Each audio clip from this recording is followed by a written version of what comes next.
35절까지의 말씀입니다. 요한복음 6장 26절부터 35절까지의 말씀을 함께 교독하여 읽도록 하겠습니다.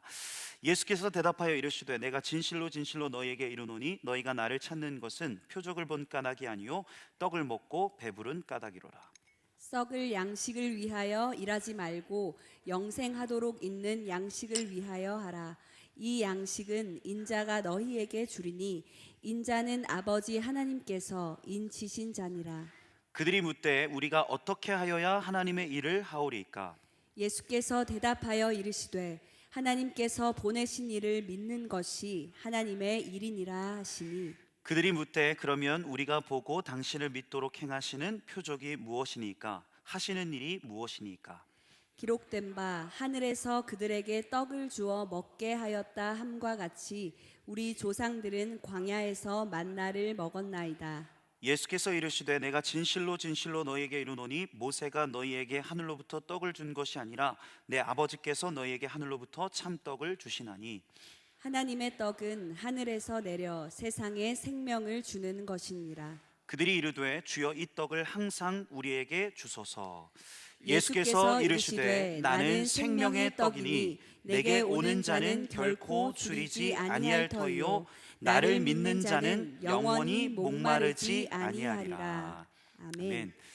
네, 요즘에는 혼밥이라는 게 이제 만연하지만 예전만 하더라도 이 혼밥 레벨이라는 그런 테스트 같은 게 있었어요.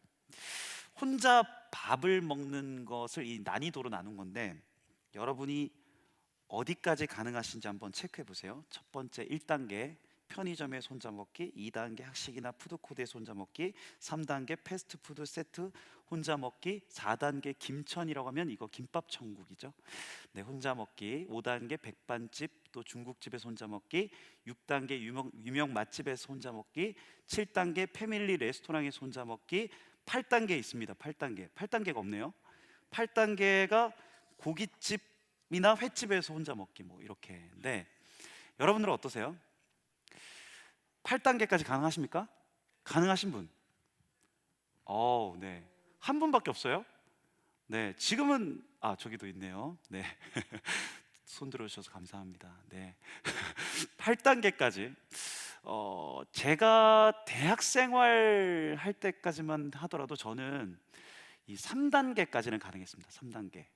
네, 패스트푸드점에서 혼자 먹기. 사실 지금도 그 정도까지는 가능한데 사실 이 혼자 먹는 게 조금 어색하고 좀 그래요.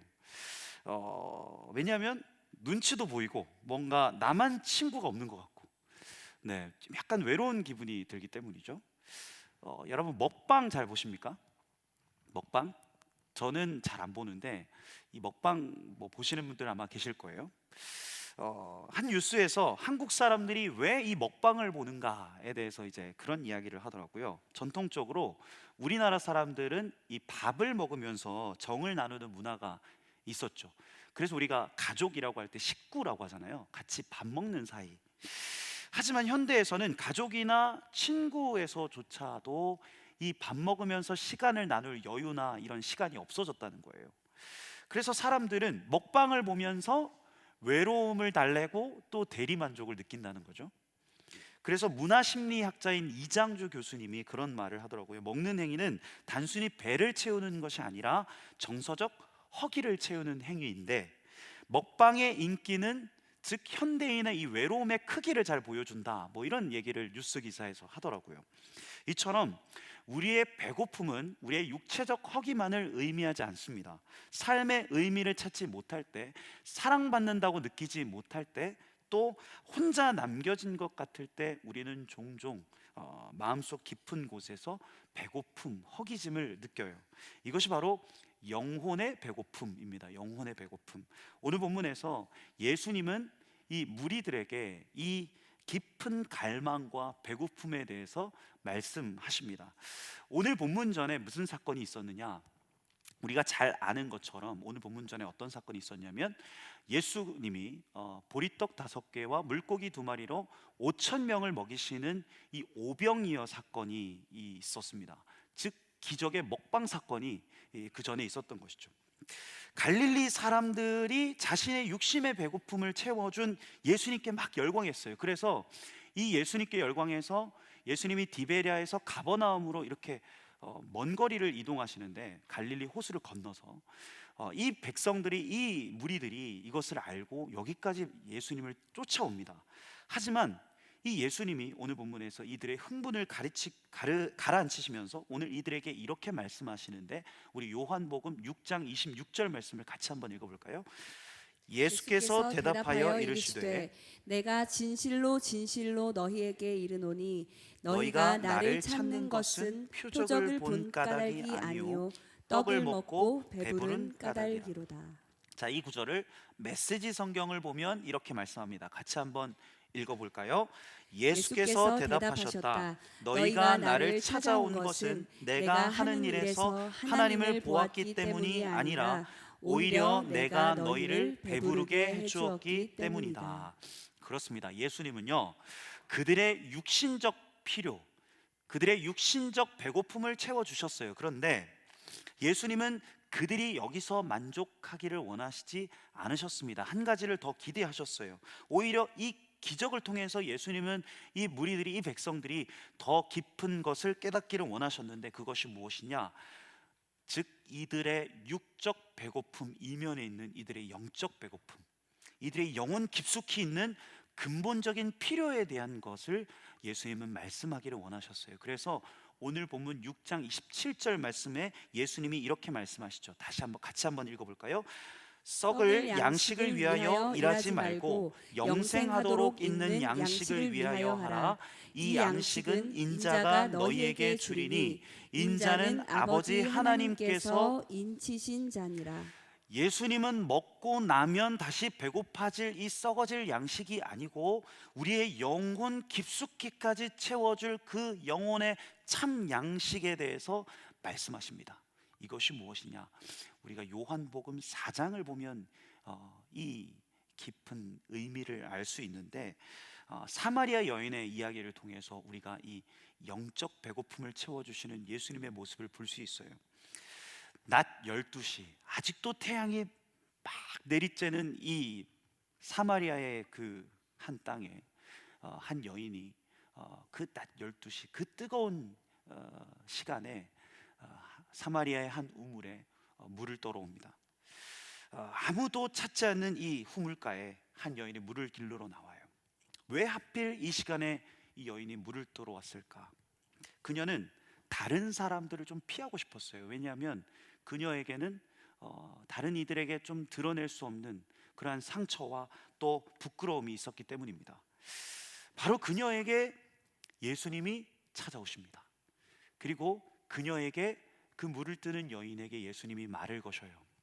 여보게, 내게 좀 물을 주시오.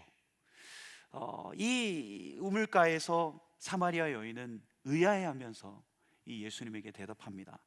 당신은 유대인인데 어떻게 사마리아인인 나에게 물을 달라고 하십니까?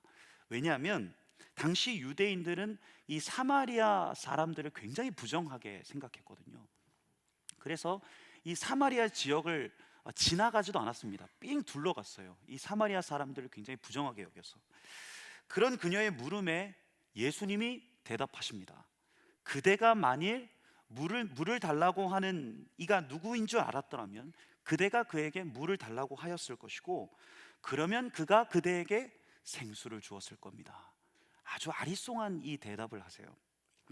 이 대답의 여인은 이건 제 생각이에요. 짜증이 났던 것 같아요. 짜증이. 몇 번의 그렇게 어색하고 또 어긋난 대화 후에 예수님은 여인에게 이렇게 말씀하시는데, 우리가 잘 아는 요한복음 4장 14절 말씀에서 예수님이 이렇게 말씀하시죠. 내가 주는 물을 마시는 자는 영원히 목마르지 아니하리니 내가 주는 물은 그 속에서 영생하도록 솟아나는 샘물이 되리라. 상식적으로 보면요, 이 예수님의 화법, 이 예수님의 대화 방식이 좀 어색하게 느껴져요. 예수님이 꼭 동문서답을 하는 것처럼 느껴지는 거죠. 자기가 먼저 물을 달라 해놓고 갑자기 자신이 영원히 목마르지 않는 샘물을 주겠다고 지금 사람들이 듣기에는 좀 뚱딴지 같은 얘기를 하는 거예요. 듣는 사람이 느끼기에는 꽤 황당하죠. 마치 이와 같아요. 카페에 커피를 사러 갑니다. 주문을 해요. 그래서 커피가 나옵니다. 그런데 갑자기 주문한 사람이 직원을 다짜고짜 부릅니다. 그러면서 직원에게 그렇게 얘기하는 거예요. 당신도 이 커피를 먹으면 다시 졸리겠죠. 하지만 내가 주는 커피를 마시면 절대 졸리지 않을 거예요. 마치 이와 같아요. 황당해 보이는 이 예수님의 말에 여인은 아주 비꼬듯 퉁명스럽게 대답합니다. 그럼 그 물을 좀 줘보십시오. 내가 다시 여기 와서 물을 안 깃도록 그 물을 좀 줘보세요. 그러자 예수님은 여인에게 이렇게 말씀하시죠. 가서 남편을 데리고 오십시오. 그때 예수님이 이렇게 말씀하시자 여인이 더 짜증 섞인 목소리로 대답합니다. 저에겐 남편이 없습니다. 그때 예수님이 대답하시죠. 맞습니다.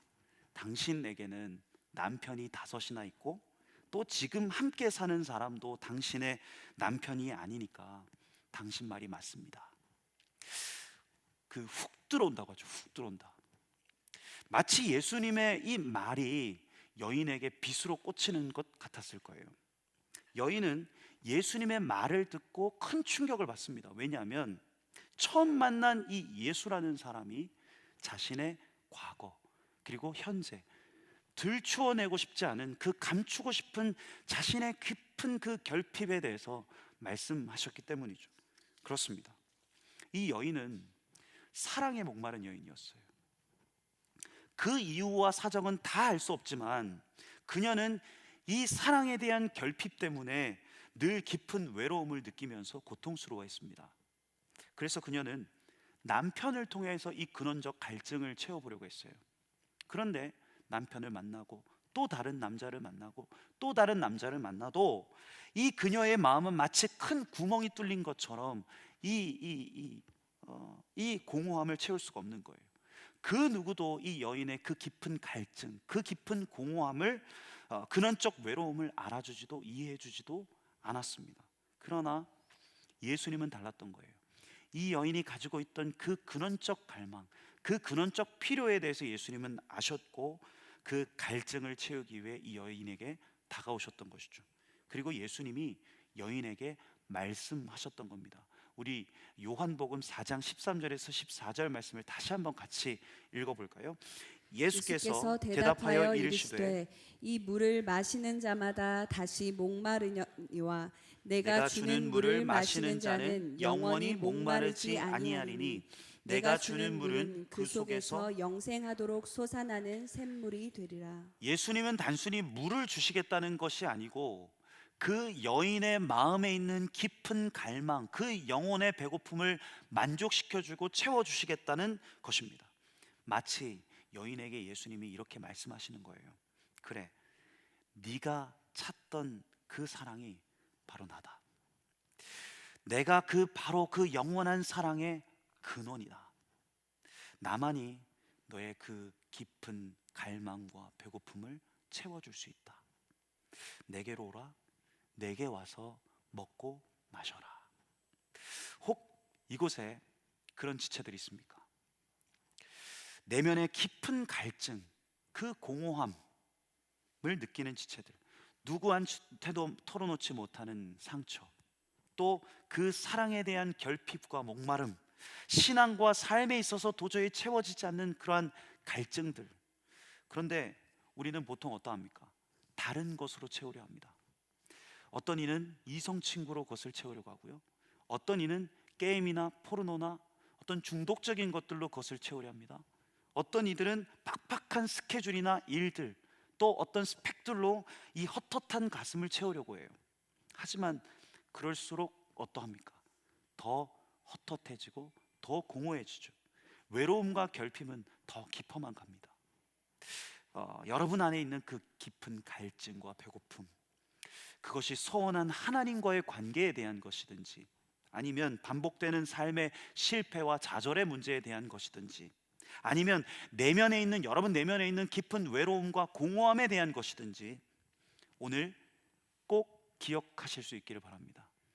오늘 예수님이 여러분들의 삶에, 여러분들의 마음에 찾아오시는 줄 믿습니다.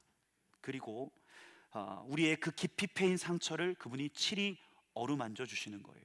그리고 그 뿌리 깊은 영혼의 갈증을 그 예수 그리스도께서 온전히 채워 주시는 것입니다. 사마리아 여인처럼 오늘 저는 예수님이 우리 가운데 다가오셔서 말씀하고 계신다 믿습니다. 내가 주는 물을 마셔라. 그것만이 너의 영혼을 온전하게 채워줄 수 있다. 그렇다면 우리는 무엇을 해야 합니까? 우리는 그 예수님 앞에 어떻게 반응해야 합니까?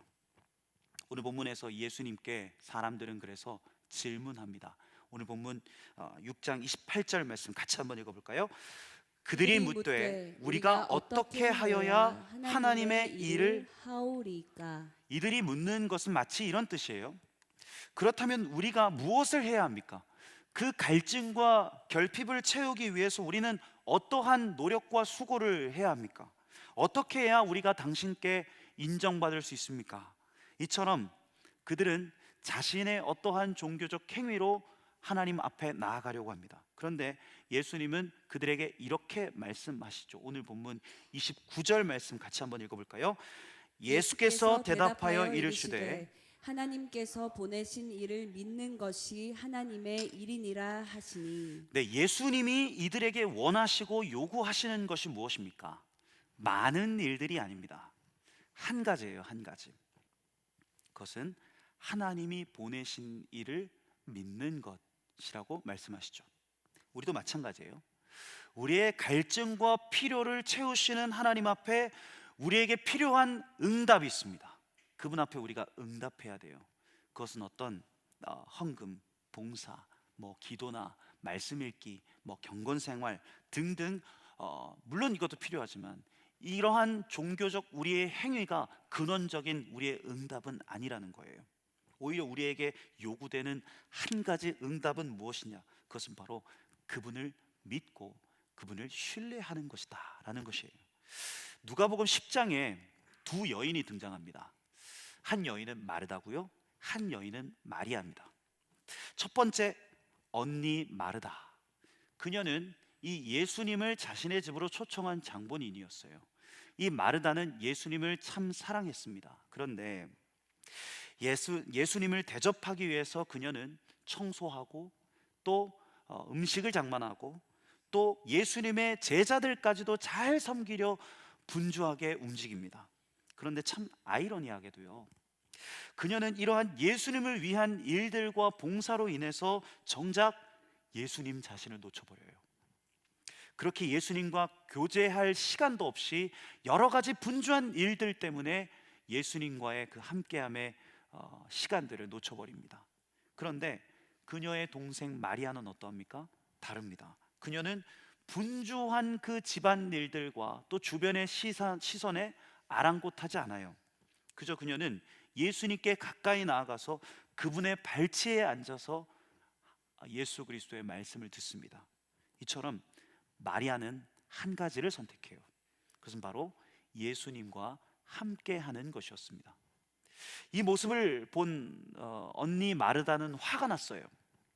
자신은 예수님을 위해서 열심히 일하는데 자신의 동생 마리아는 예수님 발치에 앉아서 아무것도 하지 않는 것처럼 보였기 때문이죠. 그래서 이 마르다가 화가 나서 예수님께 말합니다. 예수님, 마리아가 저를 돕지 않고 있잖아요.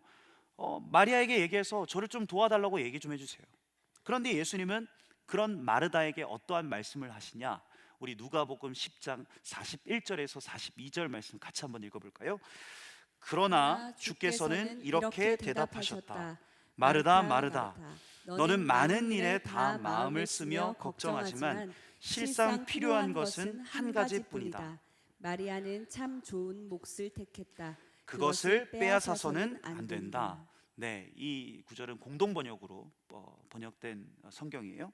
실상 필요한 것은 한 가지다. 즉, 한 가지가 전부다라고 예수님 말씀하십니다. 그것이 무엇입니까? 음식을 준비하는 것, 손님을 접대하는 것, 심지어 예수님을 위한 어떤 봉사나 섬김이 아니에요.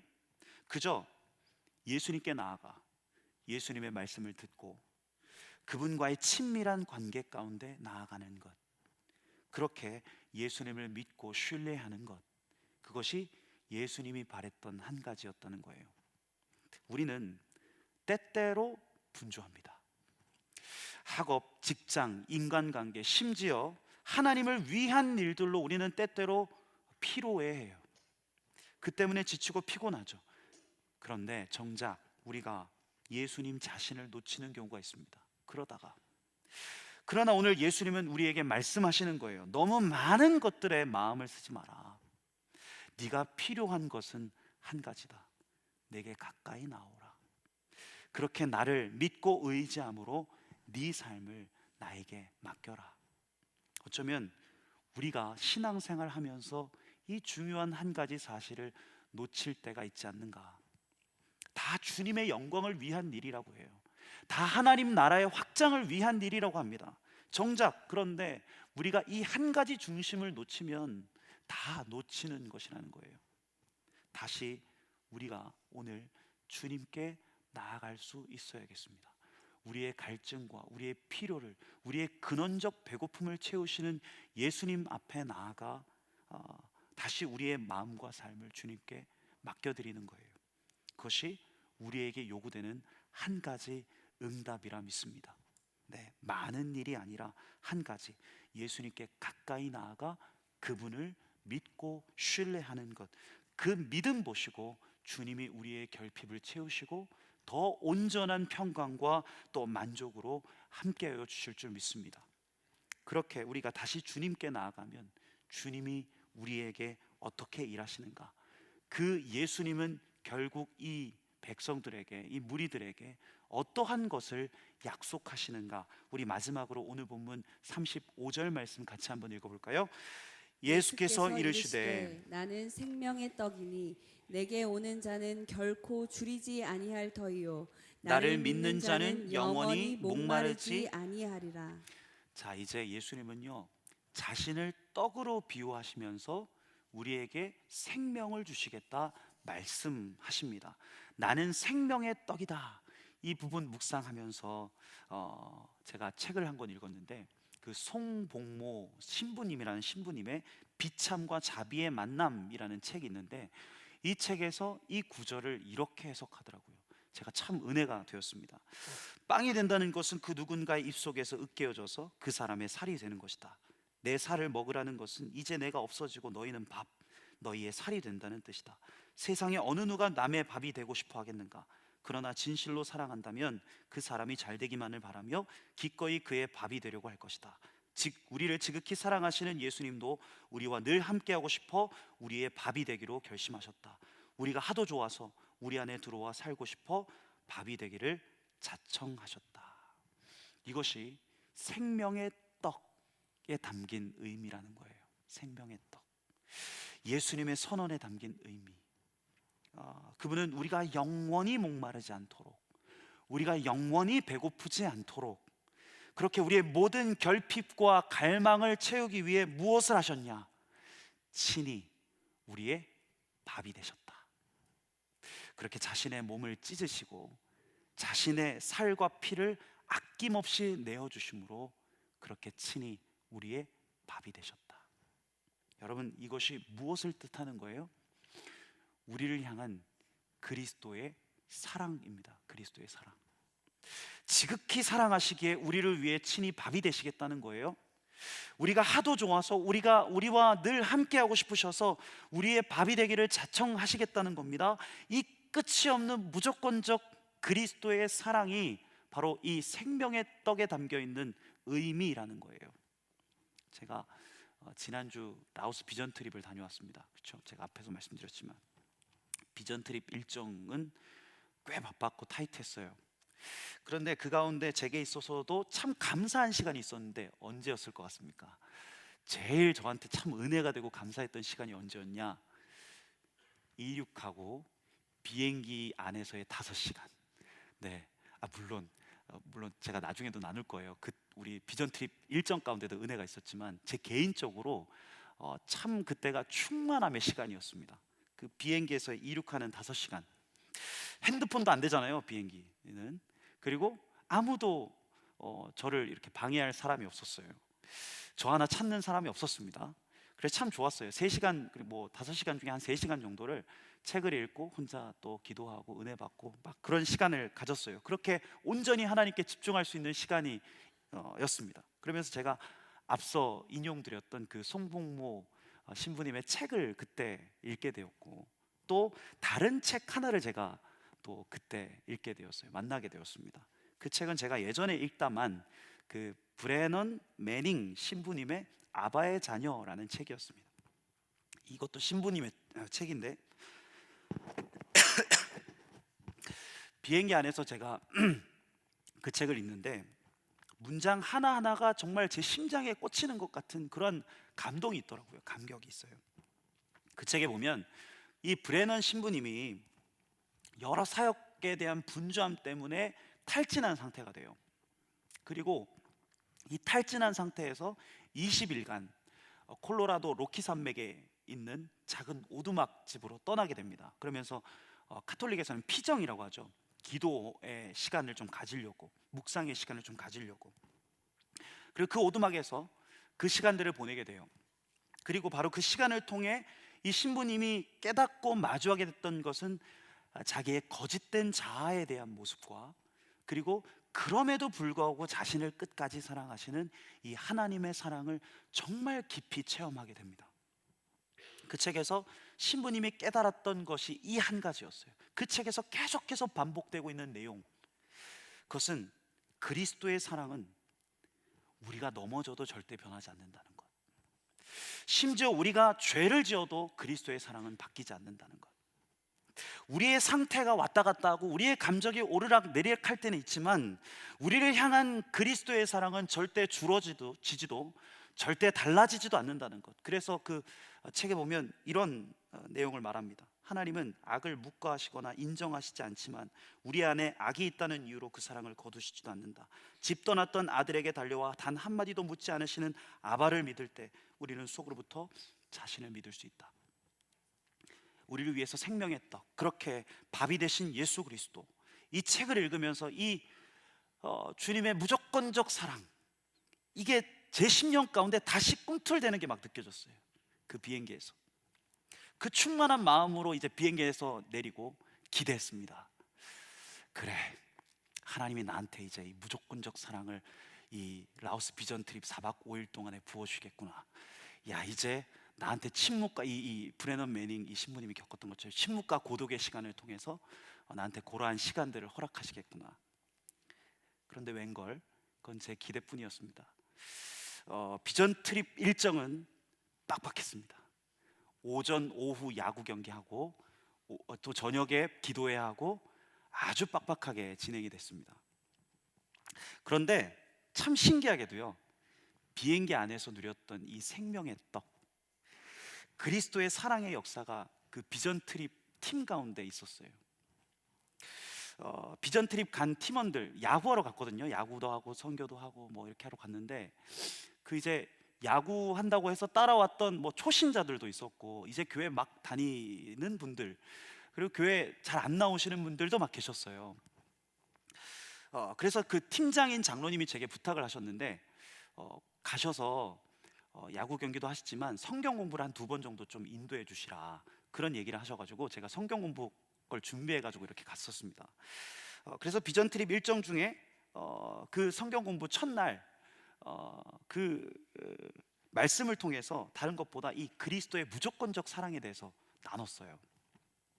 우리를 사랑하시되 끝까지 사랑하시고 또 십자가를 지기까지 자기의 전부를 내어주기까지 그렇게 사랑하시는 그 주님의 사랑을 성경을 통해서 우리 팀원들과 이렇게 나눴습니다. 그런데 그 팀에 왔던 그 팀장 장로님 말고 다른 장로님, 한 장로님이 성경 공부 끝에 이렇게 나눠주시는 거예요. 교회도 다니고 직분도 얻었지만 지금까지 이 하나님의 무조건적 사랑을 잘 누리지 못했던 것 같다. 인생을 돌아보니까 늘 쫓기듯 어떤 무엇을 해야만 한다는 그 압박감 속에서 이 장로님이 지내셨다고, 내 자녀들도 그래서 무조건적 사랑으로 사랑해주지 못했던 것 같다. 그러면서 팀원들 앞에서 눈물을 막 흘리시는 거예요. 저를 포함한 모든 팀원들이 장로님의 진심을 느꼈어요. 그리고 또 다른 팀원, 그분은 초신자였습니다. 그런데 그분이 그런 얘기를 해주시는 거예요. 늘 뭔가 성취하고 이루어야 한다는 것들 가지고만 살아갔던 것 같다. 그런데 하나님이 나를 무조건적으로 사랑해 주신다는 이 사실이 참 은혜가 된다. 네,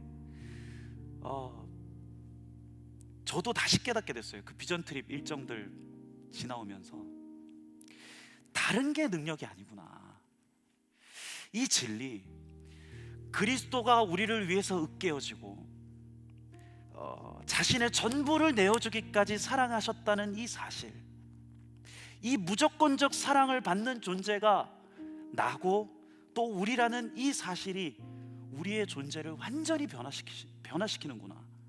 제가 비전 트립 일정들 여러 가지 은혜들이 있지만 그걸 참 많이 느꼈어요. 제가 마지막으로 브레넌 매닝 이 신부님의 아바의 자녀에 나온 이 한 인용구를 여러분들과 나누고 함께 기도하기를 원합니다. 하나님의 사랑은 조건이 없다.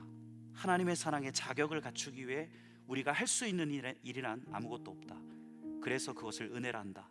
그 사랑을 유발하기 위해 우리는 어떤 일도 할 필요가 없다. 그 사랑은 이미 거기 있다. 남을 구하려는 사랑은 모름지기 절대 무조건적이고 값없는 이런 사랑이어야 한다.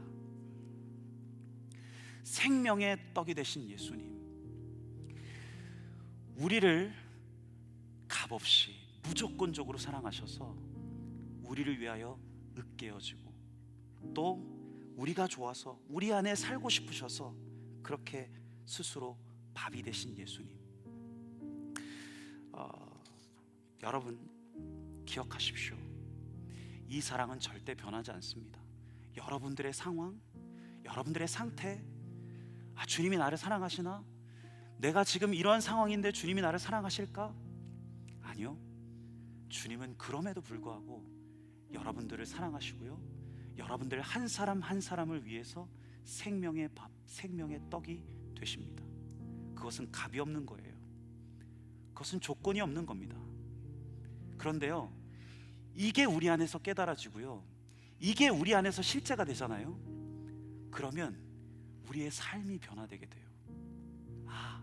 나를 사랑해 주시는 그분, 나를 위해 전부를 내어주신 그분, 그 한 분 하나님, 그것에 대한 믿음이 있으면 우리의 인생은 절대 실패하거나 절대 좌절하거나 절대 그냥 놓아버릴 수 없습니다.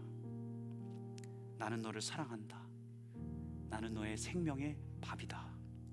다시 오늘 우리가 매번 들었던 말씀이지만 이 사랑 앞에 우리가 나아가길 원하고요, 그 사랑 앞에 반응하길 원하고요, 그리고 그분께 우리의 삶을 맡겨드리는 거예요. 그 사랑 앞에 우리의 참 생명 되셔서 우리의 갈증, 여러분 안에 있는 그 영혼의 배고픔, 영원의 그 결핍들, 예수 그리스도의 사랑만이 온전히 채워주실 수 있다 믿습니다. 우리 오늘 말씀 가지고 이 찬양 같이 한번 고백하고 함께 기도했으면 좋겠어요. 나의 하나님, 우리 주님이 여러분들에게 말씀하십니다. 나의 사랑, 너는 어여쁘고 참귀하다.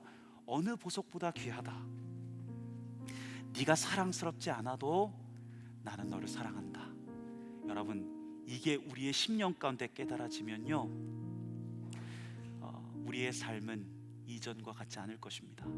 네, 우리가 이 찬양 함께 고백하면서 이 그리스도의 사랑을 마음껏 먹고 마시고 누리기를 소망합니다. 우리 함께 이 찬양 고백하면서 나아가도록 하겠습니다. 나의 사랑, 나의 사랑, 너는 어여쁘고 참 귀하다. 어느 보석보다 귀하다. 내가 사랑스럽지 않을 때 너를 온전히 사랑하고 너와 함께하려 내가 왔노라. 주의 사랑,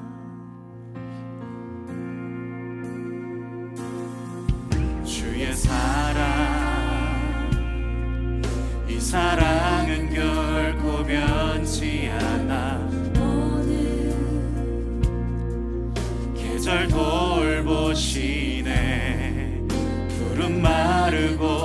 진실은 주의 말씀은 여러분, 이 무조건적 사랑만이 여러분들의 인생을 변화시킬 수 있습니다.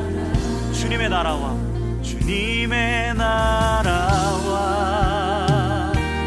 뜻이 나의 삶 속에 임하시며 주님 알기를. 여러분, 그저 주님 앞에 우리가 나아가면 됩니다. 거룩히 살아갈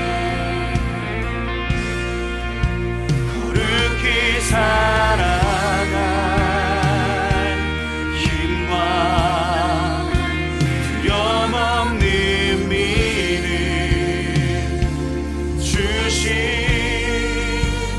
나의 하나님. 함께 고백할까요? 찬양하리 만군의 주,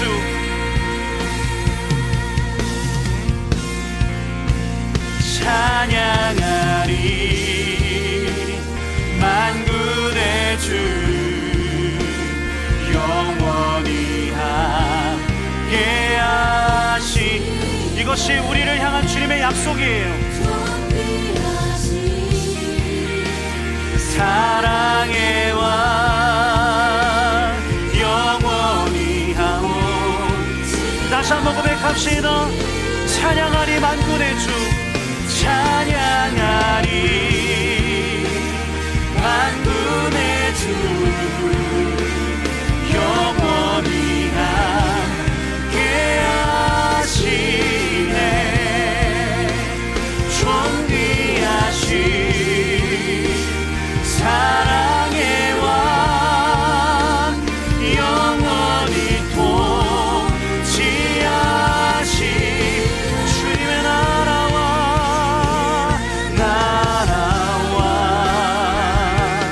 뜻이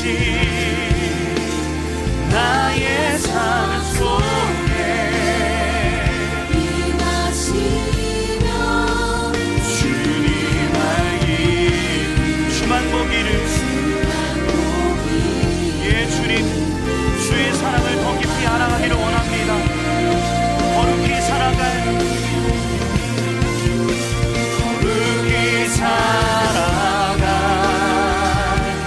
힘과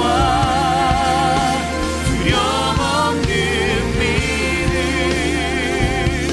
주신 나의 하나님, 완전한 사랑.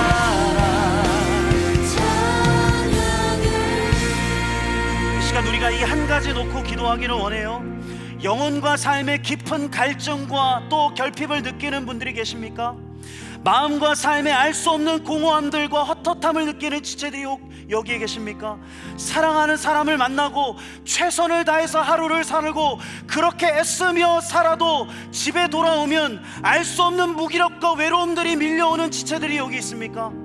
여러분, 이 깊은 갈증, 우리의 영혼의 이 깊은 목마름, 이 배고픔은 주의 사랑만이 채울 수 있어요. 생명의 떡 되신 그분의 안에서만 우리는 진정한 만족을 누릴 수 있습니다.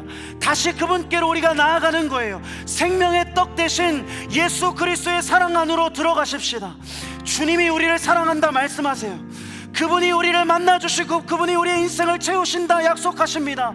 우리의 마음과 삶을 그분께 내맡기면서 하나님, 나의 인생을 주의 사랑으로 채워주십시오. 생명의 떡이 되신, 생명의 밥이 되신 예수 그리스도의 사랑이 온전히 우리의 마음에 있는 결핍과 온전히 우리의 마음에 있는 그 배고픔을 채울 수 있도록 주님, 우리의 삶을 내맡기오니 하나님의 그 사랑, 무조건적 주님의 그 은혜가 우리 가운데 다시금 깨달아질 수 있도록 인도하여 달라고 우리의 심령과 우리의 마음과 우리의 삶을 주님 손에 올려드리며 기도하면서 주님 앞에 나가도록 하겠습니다. 기도하겠습니다. 주님, 주님, 주님, 주님, 우리의 마음, 우리의 그 깊은 내면에 있는 공허함과 헛헛함, 사람도 채울 수 없고 그 어떤 것도 채울 수 없고 예수 그리스도의 그 사랑, 생명의 떡이 되신, 그렇게 으깨어져서 우리의 삶에 찾아온 주님의 무조건적 사랑이 깨달아질 때 하나님, 우리의 마음은 충만할 수 있음을 고백합니다. 주님, 주의 사랑으로 우리를 충만케 채워주십시오. 다른 것 아니라 예수 그리스도의 그 은혜, 한량없고 변함없는 주의 사랑이 우리를 강권하여 주옵소서. 주님, 그 사랑 안에 우리가 참 자유를 누리고, 그 사랑 안에 우리가 참된 만족을 누리고, 그 사랑 안에 우리가 참된 평안을 누릴 수 있음을 고백합니다. 하나님, 깊은 외로움과 공허함 가운데 있는 지체가 있습니까? 이제는 애쓰고 힘들게 살아서 마음에 번아웃이 온 지체가 있습니까? 하나님, 채워주십시오. 주님, 메말라버린 우리의 심령 가운데, 팍팍해버린 우리의 마음 가운데 자정하여 주셔서 내가 너의 생명의 밥이다, 내가 너의 생명의 떡이다, 그렇게 주의 사랑으로 우리의 심령을 채워주십시오.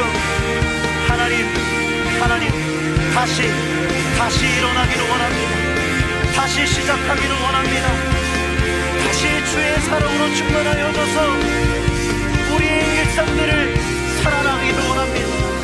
지쳐있고 피곤해져 있고 곤비해져 있는 우리의 심령을 주의 사랑으로 채워 주옵소서.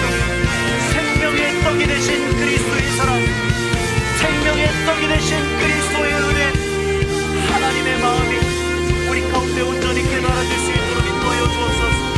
채우소서, 부으소서, 만지소서. 하나님, 그렇게 우리 가운데 전동하여 주옵소서.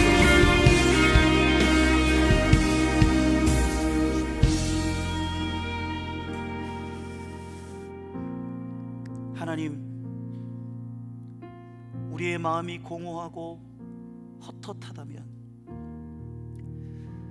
그 마음 채우려고 사람들을 만나고, 그 마음 채우려고 더 열심히 애쓰고, 그 마음 채우려고 더 완벽한 삶을 계획하고, 그 마음, 내 영혼의 그 깊은 목마름을 채우려고 다른 것에 이리저리 시선 두는 것 아니라 우리의 영원한 만족 되시는 예수 그리스도, 그렇게 우리의 생명의 떡이 되어 주셔서, 생명의 밥이 되어 주셔서 으스러지시고 찢기시고 상하셔서 피 묻은 손으로 우리의 손 만지시며, 얘야, 증명하지 않아도 된다, 너무 애쓰지 않아도 돼, 내가 너를 사랑한다, 그렇게 말씀하시는 하나님의 음성을 다시금 듣기를 원합니다. 예, 주님, 다른 것 아니라 그 그리스도의 무조건적 사랑이 우리 가운데 회복되어야겠습니다. 그 예수님의 발치에서 예수님의 말씀을 다시 듣고 예수님의 그 함께 하심의 은혜를 깊이 누리는 그 믿음이 우리 가운데 다시 회복되어야겠습니다. 그리할 때 우리는 진정한 만족과 평안함 가운데 거하는 줄 믿습니다. 하나님, 여기 모인 모든 YKD 지체들 한 사람 한 사람의 심령들 가운데 그 사랑이 지식이 아니라 경험으로 실제로 경험되게 하여 주옵소서. 그렇게 우리의 생명의 빵이 되시고 생명의 떡 되신 예수 그리스도의 무조건적 사랑 의지하여 하나님, 우리의 삶을 살아나가는 우리 모두 되어줄 수 있도록 인도하여 주옵소서. 이 모든 말씀 살아계신 우리 구주 예수 그리스도의 이름으로 기도합니다. 아멘.